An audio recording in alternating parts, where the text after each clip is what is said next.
Alhamdulillah. Bismillahirrahmanirrahim. Assalamualaikum warahmatullahi wabarakatuh. Alhamdulillahilladzi an'ama alaina bi ni'matil imani wal islam.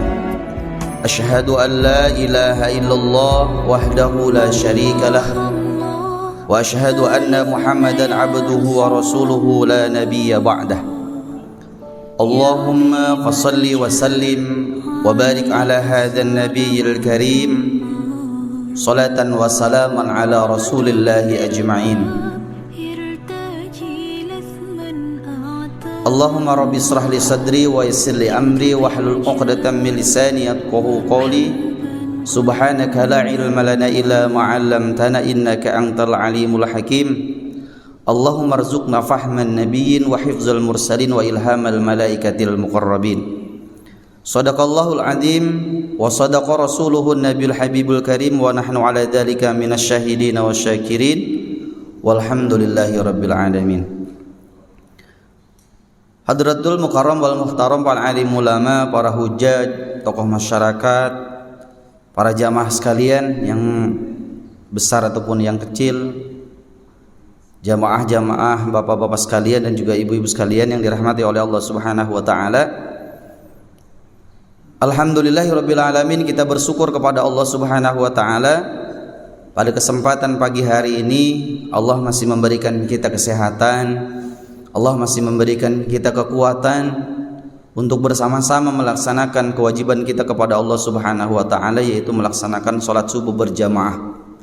Tentu ini adalah karunia dari Allah Subhanahu wa taala yang harusnya dan patutnya kita syukuri, bahwa setiap karunia, bahwa setiap nikmat harus kita bersyukur kepada Allah Subhanahu wa taala agar Allah tambah lagi karunia itu, Allah tambah lagi nikmat itu, sehingga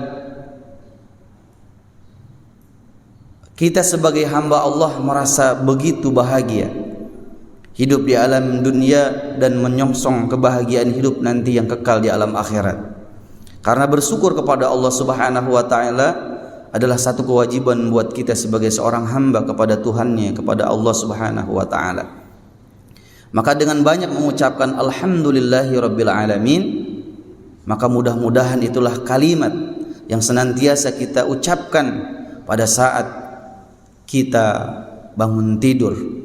Alhamdulillahilladzi ahyana ba'da ma amatana wa ilaihin nusur. Kita bangun tidur ucapkan alhamdulillah. Keluar dari kamar mandi kita pun ucapkan alhamdulillah.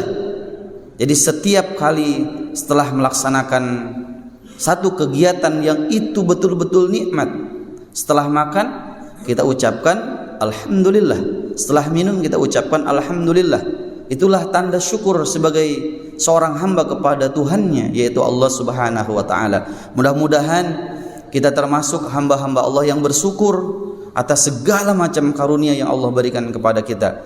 Kalau kita mau menghitung nikmat yang Allah berikan, tidak mungkin kita mampu untuk menghitungnya. Wa in ta'uddu ni'matallahi la tuhsuha. Kita tidak akan mampu menghitung nikmat dan karunia walaupun pakai kalkulator yang canggih sekalipun, ya. Sekali helaan napas itu adalah karunia dari Allah Subhanahu wa taala. Maka ucapkan alhamdulillahi rabbil alamin. Salawat teriringkan salam semoga senantiasa tercurahkan kepada baginda kita Nabi besar Muhammad sallallahu alaihi wasallam. Allahumma salli wa sallim wa barik alaihi. Sebagai umatnya Rasulullah sallallahu alaihi wasallam, juga sudah selayaknya kita banyak menyebut nama beliau, nama Rasulullah sallallahu alaihi wasallam di setiap detik, di setiap kehidupan kita. Selain alhamdulillah, Allahumma salli ala sayyidina Muhammad, Allahumma salli ala sayyidina Muhammad, selalu banyak kita ucapkan dalam lisan kita adalah salawat kepada baginda Rasulullah sallallahu alaihi wasallam.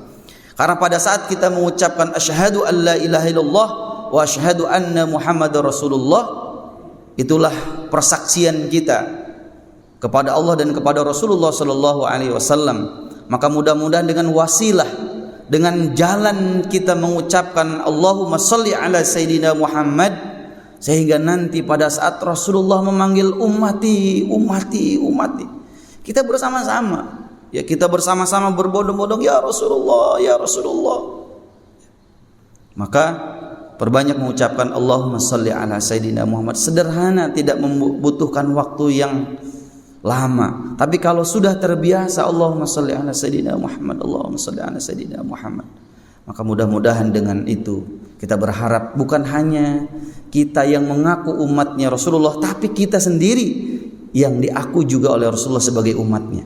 Ya, jadi cintanya nggak bertepuk sebelah tangan. Ya Allah, ya Rasulullah saya cinta, tapi Rasulullah pun cinta. Karena barang siapa yang bersolawat kepada Rasulullah Sallallahu Alaihi Wasallam satu kali saja solawat itu, maka dibalas 10, ya, 10 kebaikan. Satu kali kita solawat dibalas oleh Allah 10 kebaikan, dan solawat kita akan disampaikan kepada Rasulullah Sallallahu Alaihi Wasallam. Maka wajar kalau orang yang bersolawat, ya, ibadah yang paling mudah adalah sebetulnya solawat.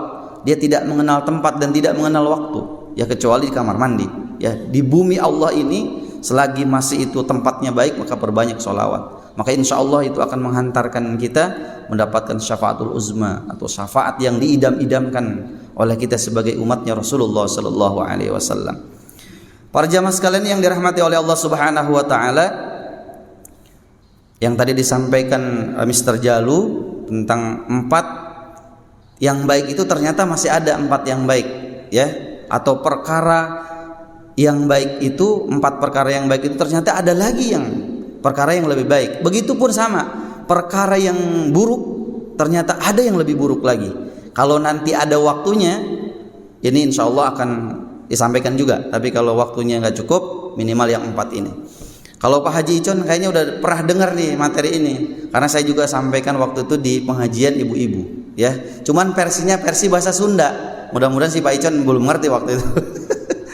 Karena ada Pak Haji Icon, ada Pak Haji Sujianto juga istrinya, kayaknya belum paham juga. Nah sekarang saya sampaikan versi bahasa Indonesianya Pak Haji, ya, supaya nggak ada terjemahan lagi, gitu ya. Baik, para jamaah sekalian yang dirahmati oleh Allah Subhanahu Wa Taala, saya ambil materi kita dari kitab Nashahul Ibad karya Imam Nawawi Al-Bantani, ya. Kitab ini sangat familiar sekali kalau di kalangan santri, ya. Nasihat buat para hamba, sebetulnya nasihat buat kita, nasihat buat saya yang membacanya, gitu ya. Sebagai nasihat buat saya, Allah, ternyata mudah-mudahan dari 4 ini kita ada salah satu yang terbaik, gitu ya. Kalau kemarin baik, oh ternyata saya ada yang terbaik nih, ya, kita kaca atau kita kaji diri masing-masing, apakah kita masih baik atau ada yang terbaik, gitu ya. Setelah kita sampaikan, mudah-mudahan ada yang terbaik salah satunya, walaupun nggak 4 semuanya. Atau nanti nauzubillah, wah ternyata saya masih yang buruk nih, tapi mudah-mudahan nauzubillah jangan sampai ada yang paling buruk, nah, gitu ya. Kalau ada waktunya nanti kita sampaikan. Arba'atun minal khisal, ada 4 perkara hasanatun, yaitu baik, ya. Walakin arba'atun minha ahsanu. Jadi ada 4 perkara yang baik, walakin akan tetapi ada yang lebih, ada 4 perkara yang lebih baik. Ya, ada 4 perkara yang lebih baik. Jadi ada 4 perkara baik, ternyata ada juga 4 perkara yang lebih baik. Apa itu? Al-ahya'u, yaitu malu. Ya, yang pertama adalah malu. Kalau Rasulullah SAW menyampaikan al-ahya'u minal iman, malu itu sebagian daripada iman. Di dalam hadis yang lain menyampaikan, kalau orang tidak punya malu, maka sirnalah iman di dalam dirinya, di dalam hatinya. Dalam keterangan yang lain, jadi orang yang punya malu, insya Allah punya iman kepada Allah Subhanahu Wa Taala. Tapi orang yang tidak punya malu, sirnalah iman di dalam dirinya. Karena kalau orang sudah tidak malu, ya sudah, ya paling punya kemaluan, ya bukan malu, punyanya kemaluan aja udah, ya, karena malunya udah nggak ada, ya. Bahasanya gini dalam masyarakat itu, urat malunya udah nggak ada, ya. Ada yang positif, ada juga yang negatif, ya kan, gitu, ya. Urat malunya udah nggak ada nih orang nih, gitu, ya. Nauzubillah kalau itu ternyata malunya yang negatif, ya kan. Jadi ya luar biasa, berarti udah hilang sirna iman di dalam hatinya, kata Rasulullah SAW. Jadi yang pertama malu. Ada juga ini sering juga dihafalkan oleh anak-anak santri. Idza lam tastahi fasna ma syi'ta. Jadi berbuatlah sekehendakmu. Jadi kalau enggak punya rasa malu, rasa malu itu berbuatlah semaunya. Gitu. Maka orang yang tidak punya rasa malu biasanya berbuat apa aja tuh. Apa itu? Kata an ba'dil hukama, jadi yang malu ini adalah yang disebut malu, tapi ada yang lebih bagus lagi malunya. Yang pertama yaitu minar rijali hasanun. Jadi seorang laki-laki itu atau laki-laki itu baik kalau dia punya rasa malu. Jadi laki-laki itu baik kalau punya rasa malu. Walakinnahu minal mar'ati ahsanu. Akan tetapi kalau perempuan itu punya malu jauh lebih baik, gitu ya. Jadi kalau laki-laki itu malu baik, kita nih punya malu nih, ya kan? Ya kalau tadi nggak punya malu ya punya kemaluan berarti, ya kan? Kita malu baik, tapi ternyata perempuan itu kalau besar rasa malunya jauh lebih baik, ya. Kita mau berbuat maksiat malu. Karena nanti malu ini pun kita pecah lagi, yaitu malu kepada Allah, malu kepada diri sendiri, dan malu kepada orang lain, gitu ya. Malu kita kepada Allah, kita sudah dikasih sehat, kita sudah dikasih sampai saat ini umur kita sudah melebihi batas ambang dari Rasulullah Shallallahu Alaihi Wasallam. Karena Rasulullah Shallallahu Alaihi Wasallam umurnya 63 tahun, ternyata kita 70 tahun. Malu atau sama umur kalau kita masih berbuat maksiat. Malu atau sama umur kalau kita jarang sholat berjamaah. Nah, itu harus malu tuh. Malu kepada Allah. Malu kita udah dikasih sehat walafiat. Masa kalau udah azan berkumandang kita masih asik nonton TV, kita masih asik main HP. Itu kan reels itu orang kuat. Kita mungkin boleh jadi kuat juga berjam-jam nonton itu, ya, karena videonya pendek, mudah juga dicerna gitu. Apalagi yang negatif, mantap nih, gitu, lanjut lagi. Ternyata sudah 2 jam kita nonton reels itu, kan mudah banget klik satu video itu muncul semua, ya. Kalau kita sering kliknya ayat-ayat Al-Quran, syekh ngaji, itu nanti yang munculnya itu dalam matematikanya ada ya gitu ya. Jadi kalau kita kliknya yang baik-baik, maka yang munculnya juga yang baik-baik. Ya kalau kita malu sama Allah ya udah. Malu sama Allah nih udah azan, udah berhenti aja dulu ya, nanti dilanjutin lagi. Kalau mestinya berhenti saja. Kalau anak-anak itu juga asik banget itu, ya. Video-video pendek itu berjam-jam, matanya udah sampai merah gitu ya. Kalau nggak kita ingetin, waduh gawat. Apalagi ditontonnya hal-hal yang buruk, udah cepat sekali diserapnya oleh anak-anak kita. Makanya kita punya rasa malu. Kalau kita punya rasa malu kepada Allah Subhanahu wa taala, berarti waktunya sholat kita sholat berjamaah. Atau yang nggak pernah sholat berjamaah nih malu banget, ya Allah saya malu nih baru kali ini ke masjid. Nah kalau yang begitu tuh jangan tumben, jangan ditumbenin tuh, ya. Kalau orang yang nggak pernah sholat lantas dia sholat berjamaah, tumben ada bapak sekarang, jangan digituin, pasti besok nggak datang lagi tuh, ya. Malu nanti dia. Ya udah biarin aja, pokoknya udah biarin, ntar kalau sudah lama baru alhamdulillah berjamaah. Ya jangan ditumbenin pokoknya. Kalau orang baru berjamaah atau baru kita lihat di musola atau di masjid, jangan ditumbenin tuh. Biasanya besoknya pasti nggak datang lagi. Malu saya dibilang tumben gitu kan. Makanya jangan ditumbenin. Jadi seorang laki-laki malu bagus, tapi ternyata yang lebih bagus adalah perempuan yang besar malunya. Ya, kalau tidak menutup aurat, ya Allah malu saya. Ya, kalau saya mendengar ceramahnya Habib itu, jadi sebetulnya kalau perempuan punya rasa malu itu luar biasa. Bahkan keluar satu langkah saja ke rumahnya itu tidak menutup aurat, aduh malu saya. Bukan hanya dilihat oleh manusia, sampai kepada pohon juga pasti ngelihat saya, karena pohon juga makhluk hidup, ya kan?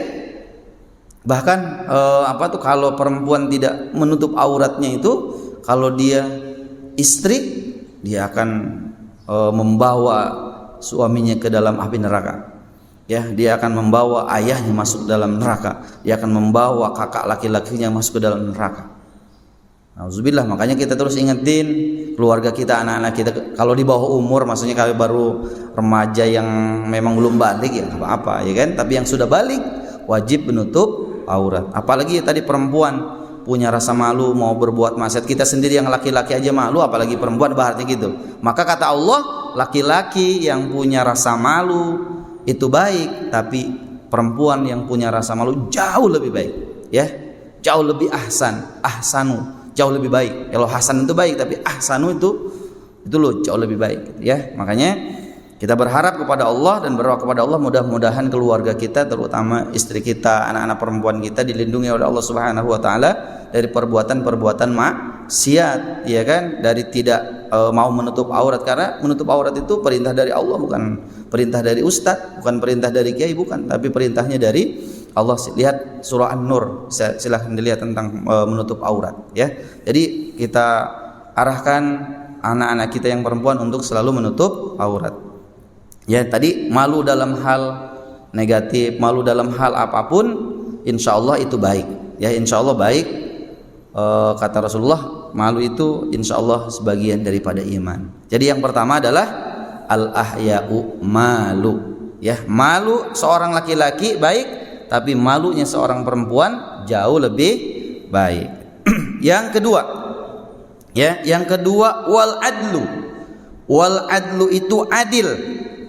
Adil di sini berarti, kalau di sini ayat tawasutu, adil itu berarti pertengahan, ya. Ayat tawasutu itu berarti ada di pertengahan.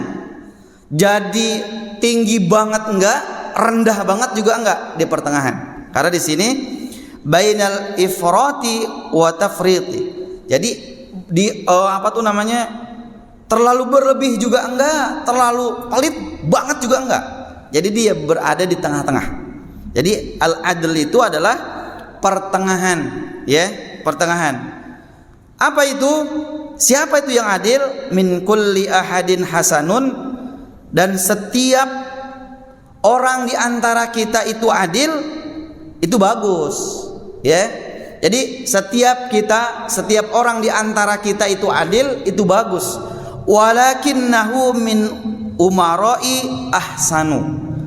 Akan tetapi adil bagi pemimpin itu adalah jauh lebih bagus.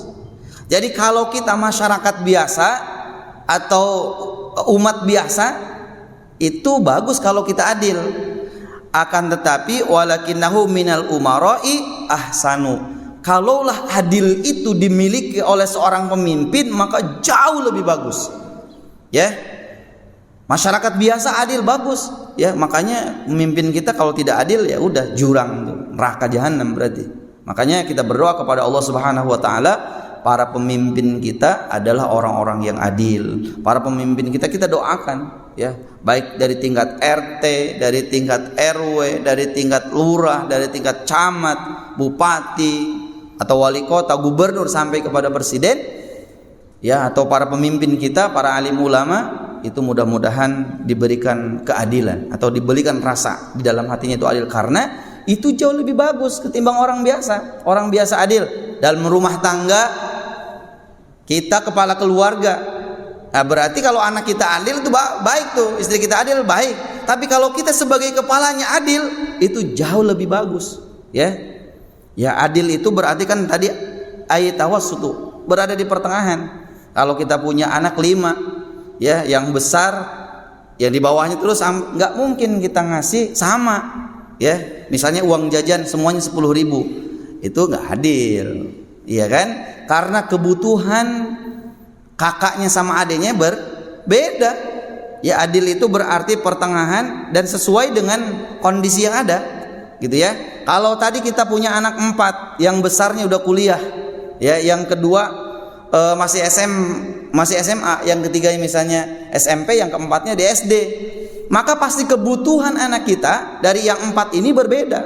Kalau kita samakan sama ya 20.000, ya pasti yang SMA, ya mungkin yang SD udah berlebih banget, ya kan, 20.000. Tapi kalau yang SMA atau yang kuliah, ya paling buat beli es doang ini, ya kan, paling cuma buat makan udah. Tapi kalau buat SMA bisa ada kembalian itu, ya kan? Kalau jajan 5.000 masih ada sisa 15.000 buat yang kuliah, cukup, nggak cukup buat beli bensin, buat beli itu. Maka adil di sini adalah kita sebagai kepala rumah tangga, karena kita sebagai pimpinannya itu harus adil. Ini berarti yang ini 100.000, yang ini 50.000, yang ini 30.000, yang ini 10.000. Itu berarti insya Allah adil tuh, ya kan? Karena yang SMA atau yang kuliah pasti kebutuhannya pasti berbeda, harus beli buku lah, harus mampir ke Gramedia atau segala macam, ya kan? Beli buku, ini pasti kebutuhannya berbeda. Maka adil itu kalau dalam rumah tangga, ya kan? Di dalam pemerintahan ya sesuai dengan kemampuannya, lihat kondisi masyarakatnya, ya diberikan sesuai dengan kebutuhannya, maka itu adil. Jalan rusak diperbaiki, ada sarana umum yang rusak diperbaiki buat kenyamanan masyarakat, buat kenyamanan umat. Maka insya Allah kalau pemimpin adil, maka negaranya akan makmur, ya. Baldatun thayyibatun wa rabbun ghafur, ya.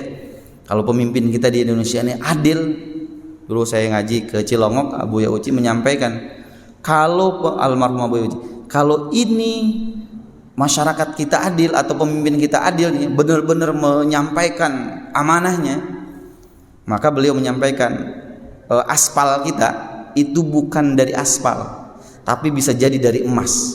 Sampai begitu. Karena apa? Makmurnya negara kita, ya, luar biasanya negara kita itu sebetulnya. Kalau pemimpinnya adil, tidak korupsi. Kalau sekarang kan ya Allah kayaknya bangga banget kalau korupsi, ya kan? Pakai baju oranye, dipoto-foto, kayaknya sambil senyum-senyum, tidak merasa bersalah, ya. Tapi kalau di negara lain mungkin dihukum mati kan, gitu ya. Tapi negara kita kayaknya senang-senang banget, gitu ya.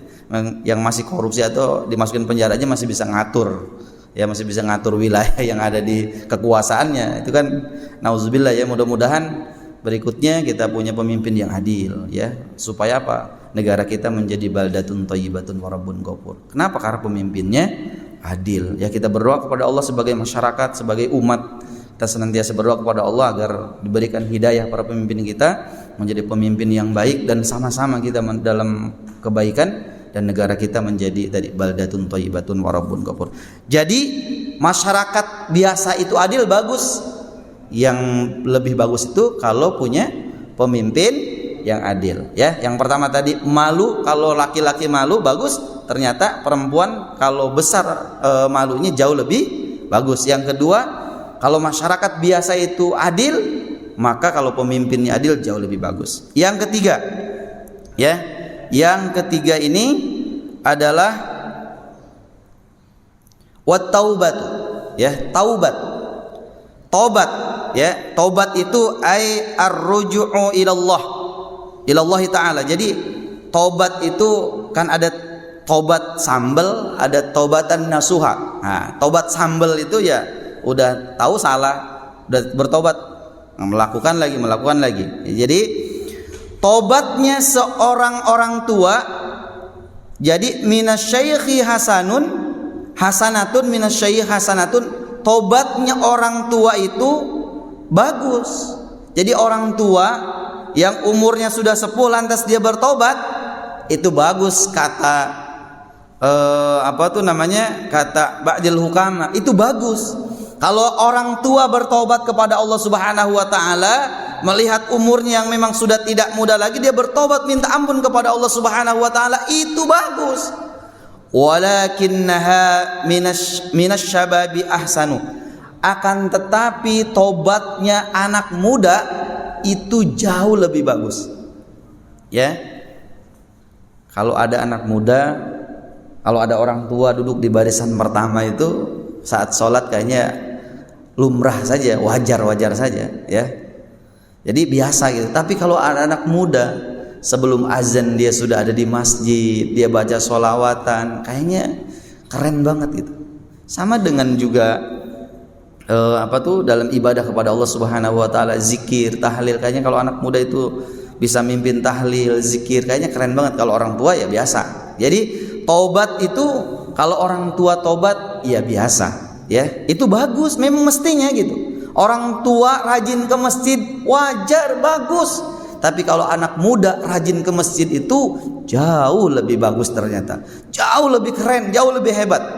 Karena kenapa? Kehidupan muda biasanya Ya tadi kita nongkrong lah di sinilah, tapi kalau nongkrongnya di masjid, oh itu keren banget ya. Nongkrong di masjid bukan hanya sekedar nongkrong main game, bukan. Ya kan kemarin tuh anak-anak, oh keren banget nih anak saya ke masjid. Ya, rame juga kan itu. Anak saya ke masjid tiap hari, ternyata bukan di masjid itu main game. Ya kan? Itu kan banyak-banyak anak muda. Saya senang megang handphone ternyata. Waktunya azan bubar. Ya kan? Waktunya azan bubar.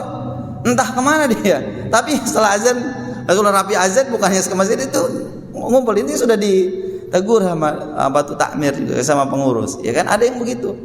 Kalau anak-anak kita ke masjid itu tanya dulu di masjid sama siapa. Iya kan? Jangan main senang banget ya. Alhamdulillah anak saya ke masjid, rajin banget ini masjid. Tadi berjam-jam laporan. Emang dari mana sih kalian? Dimarahin misalnya. Dari masjid Pak, di masjid tadi itikaf. Padahal megang handphone. Ya kan, waduh megang handphone. Ya main game. Kenapa? Ada wifi gratis. Ya kan? Oh daripada beli pulsa, ya kan, pakai wifi gratis MRTK dikasih passwordnya misalnya supaya rajin. Nah yang seperti itu memang perlu dikontrol juga, gitu ya. Kita berikan wifi gratis, kita berharap anak-anak muda itu kumpul di masjid. Enak, senang banget waktunya sholat walaupun ada anak-anak yang ribut segala macam, ya memang harus tugas kita mengarahkan sebagai orang tua. Tapi di sini kalau orang tua rajin ke masjid itu memang biasa, baik-baik saja gitu. Tapi kalau anak muda rajin ke masjid, zikiran dia di masjid, baca Quran dia, tadarus Quran, Masya Allah, itu jauh lebih bagus di mata Allah Subhanahu Wa Taala. Maka kita berharap kepada Allah, taubat kita di dalam Al-Quran, ya ayyuhalladzina amanu tubu ilallahi taubatan nasuha. Kita bertaubat kepada Allah Subhanahu Wa Taala dengan taubat yang sesungguh-sungguhnya. Kita merasa dulu pernah muda, ngerasain, wah ini anak-anak berisik banget, boleh jadi dulu kita paling berisik di masjid, ya. Kalau hari ini ngelihat anak-anak lari-lari, boleh kita dulu juga waktu kecil di masjid lari-lari luar biasa, ya kan? Dulu mah ada pentongan, dulu mah belum ada listrik, masih ada lampu cempor, ya kan? Boleh jadi lampu cempornya kita tiup ya guys supaya gelap, ya kan dulu. Atau dulu tuh kalau apa tuh kan ada beduk, ya kan? Tongtongannya itu kan jahil banget tuh. Saya pernah dikerjain dulu. Waktu lagi sujud, jadi kentongannya itu ditaruh di bawah ini kita, di bawah bokong kita. Pada saat Allahu Akbar kita kaget minta ampun kan. Dulu tuh zaman, karena pentongan buat dulu itu kan buat beduk segala macam itu jahil banget dulu ya. Anak-anak kita nggak kenal beduk, soalnya nggak ada beduk di masjid ya kan.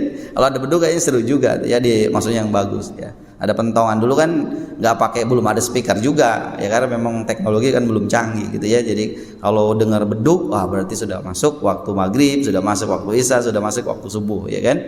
Jadi pentongannya itu dipakai. Jadi kalau orang sujud, pentongannya ditaruh di bawahnya, ya kan. Pada saat sudah bangun Allahu Akbar, ternyata ada yang mengganjal, kaget tadi ya pasti.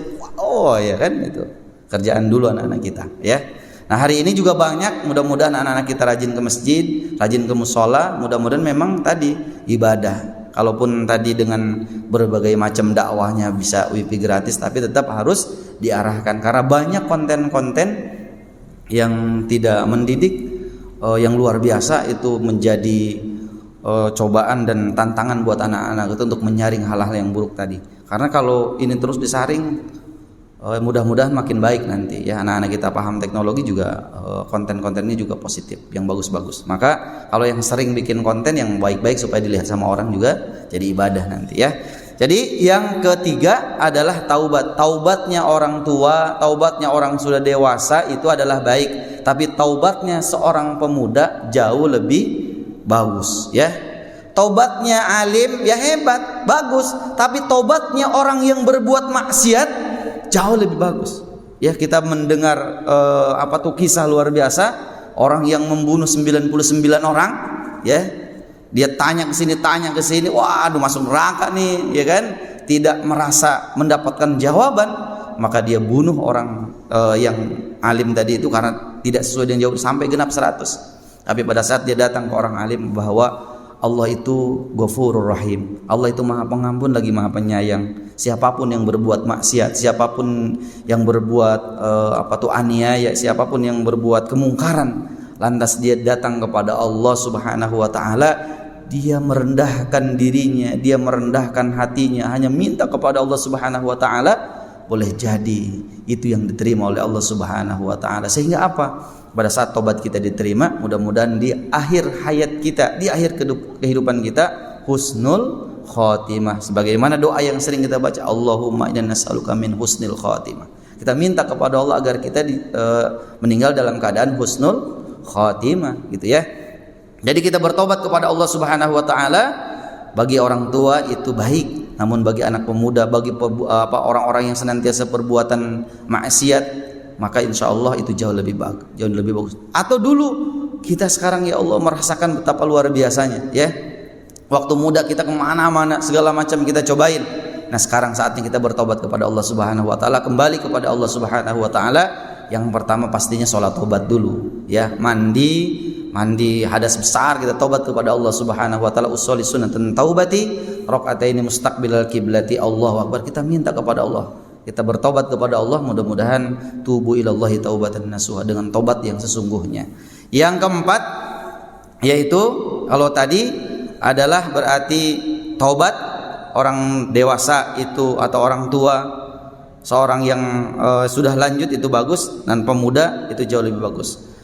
Yang keempat wal judu, ya, orang yang dermawan. Jadi orang yang dermawan itu siapa? Minal aghniyai hasanun. Kalau orang dermawan itu dilakukan oleh orang yang agniya, orang yang kaya, itu bagus, itu baik. Walakinnahu minal fuqara'i ahsanu. Tapi dermawan atau orang yang bager, ya orang baik, dilakukan oleh orang fakir, orang-orang miskin, itu jauh lebih bagus. Kalau hari ini kita diberikan nikmat berupa kekayaan yang banyak, itu bagus. Kita dermawan, bagus, layak memang semestinya. Orang yang kaya itu dermawan, berderma dia, dermakan hartanya untuk jalan Allah Subhanahu wa taala. Pengecatan masjid sedang berjalan terus, ya, panitia meminta dana untuk pengecatan masjid. Atas kita berbuat baik, berinfak, kita bersedekah, berwakaf kita. Tapi buat orang yang kaya itu biasa, baik, memang itu bagus. Tapi buat orang yang pas-pasan hidupnya, lantas dia menginfakkan hartanya, maka itu jauh lebih bagus. Sama dengan berkurban. Kita orang yang kaya, mobil kita 4 misalnya, rumah kita di mana-mana, lantas kurbannya hanya 1 kambing. Ternyata ada orang yang fakir secara materi, ternyata kurbannya sapi. Itu di mata Allah jauh lebih bagus. Ya, atau saya kemarin beberapa tahun yang lalu itu ada karyawan, kambingnya itu bagus banget. Ya, dia pilih kambing, dia kurban, masya Allah, dia gagah banget kambingnya itu. Nah, kita ada bapak ibu guru, ya biasa, kayaknya malu, kita malu sendiri melihatnya. Ya Allah, si teteh ini kambingnya kurban itu bagus banget gitu. Secara penghasilan kan pasti kalau karyawan dengan guru kan beda pastinya kan gitu ya. Tapi ternyata dia kurban itu jauh lebih bagus gitu dibanding guru-gurunya gitu ya. Luar biasa. Kalau tadi orang agniya itu kurbannya ternyata ya biasalah menurut kita, memang sudah selayaknya dia berkurban. Tapi ada orang yang fakir, itu berkurban itu jauh lebih bagus di mata Allah Subhanahu wa taala. Nah, kalau kita hari ini diberikan harta oleh Allah Subhanahu wa taala dengan kekayaan yang berlimpah, maka kita berderma dengan harta itu, maka insya Allah itu baik. Tapi ternyata orang yang fakir lantas dia berderma atau mendermakan hartanya di jalan Allah Subhanahu wa taala, di mata Allah itu jauh lebih bagus, jauh lebih baik. Orang yang punya 100 juta, ya, orang yang punya 100 juta lantas dia berwakaf, dia berinfak 1 juta, ya itu biasa aja gitu ya. Tapi pada saat orang ini hanya punya 1 juta, dia infakkan 500 ribu, di mata Allah jauh lebih mulia, jauh lebih berharga. Karena orang yang 100 juta infak 1 juta kan enggak separohnya. Tapi pada saat yang punya cuma 1 juta, 1 jutanya, dia infakkan di jalan Allah Subhanahu wa taala separuh dari hartanya, maka di mata Allah jauh lebih bagus, jauh lebih mulia, karena dia menginfakkan separuh dari harganya. Begitupun yang dilakukan oleh para sahabat Rasulullah sallallahu alaihi wasallam, mendermakan hartanya, menginfakkan hartanya, dan Allah semua harta diberikan, maka terus ditambah lagi kebaikan, tidak ada apa-apanya. Kalau kata Nabi, kalaulah kau ingin melihat dunia, lihat Waktu itu para sahabat ada bangkai kambing. Kambing itu ibarat dunia. Jadi ada bangkai ini, mau nggak sama bangkai ini? Nggak mau para sahabat. Ya kalau kita mau ngambil bangkai ini mau nggak mau. Karena ibarat dunia itu seperti bangkai tadi. Ya maka insya Allah kalau kita menganggap dunia itu ada di tangan kita, tidak ada dalam hati kita, maka insya Allah kita akan berinfak, akan berderma, akan berwakaf, akan berinfak dimanapun kita berada. Ya tidak besar tapi rutin untuk sesuai dengan kemampuan kita. Mudah-mudahan yang istiqomah, yang sudah beristiqomah, berinfak, mendermakan hartanya di jalan Allah Subhanahu wa taala, menjadi jalan kebaikan di hadapan Allah Subhanahu wa taala, sehingga apa? Hingga nanti kelak di yaumil akhir harta yang diinfakkan itu akan menjadi pemberat amal timbangan kita. Begitupun kita yang sudah diberikan kebaikan oleh Allah, kita bertobat, terus kita juga adil dalam keluarga kita, adil di masyarakat kita, dan juga tentunya rasa malu yang kita berikan, rasa malu kepada Allah, rasa malu kepada diri kita sendiri, rasa malu kepada orang di sekitar kita, maka insya Allah itu akan menjadi kebaikan. Dan insya Allah mudah-mudahan di antara 4 ini kita ada yang lebih baik, gitu ya, dari yang baik, ya kita lebih baik di antara yang baik. Mudah-mudahan itu menjadi kebaikan buat kita, sehingga kelak di yaumil akhir kita insya Allah mendapatkan rahmat dari Allah Subhanahu wa ta'ala. Kiranya ini yang bisa saya sampaikan. Insya Allah nanti di lain waktu ada yang buruk, ternyata ada yang lebih buruk lagi, ya, mudah-mudahan insya Allah kita bisa sampaikan di lain waktu. Ini yang bisa saya sampaikan, kurang lebihnya mohon maaf. Hadanallahu yakum ajma'in. Assalamualaikum warahmatullahi wabarakatuh. Para jamaah sekalian yang dirahmati Allah, karena Ustadz Muslih tadi nitip, insya Allah hari ini pengajian kita yang berinfak untuk hidangan kita di pagi hari ini adalah keluarga Bapak Cecep Maroda dan Pak Jalu. Kita doakan mudah-mudahan keluarga Pak Haji Cecep dan juga Pak Jalu diberikan keberkahan oleh Allah Subhanahu wa taala, diberikan rezeki yang berkah, anak-anaknya soleh dan solehah, dan terus ditambah kebaikan oleh Allah Subhanahu wa taala. Dan seluruh donatur Masjid Daya Telaga Kahuripan yang sudah menginfakkan hartanya untuk pengecatan atap masjid atau pelapon masjid, mudah-mudahan Allah Subhanahu wa taala tambah terus rezekinya. Dan yang sudah berinfak untuk masjid, mudah-mudahan ditambah lagi rezekinya oleh Allah Subhanahu wa taala, dijadikan keluarganya sakinah mawaddah warahmah. Dan jamaah-jamaah kita yang sudah terus makin bertambah banyak, mudah-mudahan diberikan kebaikan dan setiap langkahnya menjadi penggugur dosa untuk datang ke masjid. Dan mudah-mudahan Allah Subhanahu wa taala berdoa atau kita minta doa kepada Allah dan berdoa kepada Allah, mudah-mudahan kita diistiqomahkan dalam ibadah kepada Allah Subhanahu wa taala, karena di sisa umur kita tidak lain adalah istiqomah ibadah kepada Allah Subhanahu wa taala. Kalau sudah istiqomah, maka insyaallah Allah akan memberikan kebaikan. Untuk niat-niat yang baik ini, mari kita bersama-sama membaca Al-Fatihah. A'udzubillahi minasyaitonirrajim. Bismillahirrahmanirrahim. Alhamdulillahi rabbil alamin, arrahmanir rahim, maliki yaumiddin. Iyyaka na'budu wa iyyaka nasta'in. Ihdinas siratal mustaqim. Shiratal ladzina an'amta 'alaihim ghairil maghdubi 'alaihim waladdallin. Amin. Mari kita sama-sama akhiri dengan membaca doa kafaratul majlis. Subhanallahumma wa bihamdika asyhadu an la ilaha illa anta astaghfiruka wa atubu ilaik, dan membaca alhamdulillahirabbil alamin. Karena waktu syuruk sudah masuk, kami persilahkan untuk melaksanakan salat sunnah syuruk. Terima kasih.